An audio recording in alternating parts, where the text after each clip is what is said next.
how to create a table in Microsoft Access.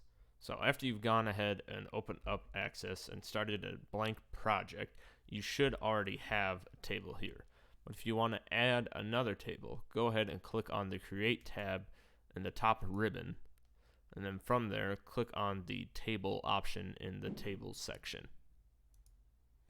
After you've done that, a quick table will go ahead and open up, and in order to save the table you have to first add a section to it.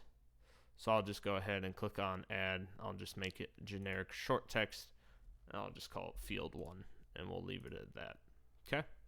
Then go ahead and click on the X. It'll ask you, do you want to save changes to the design of Table 1? You can go ahead and click on Yes, and then it'll ask you if you want to rename it. So I'm just going to call it Table for simplicity's sake. And then that's how you go about creating a table in Microsoft Access. And I can reopen it just by selecting the table over on the left hand side.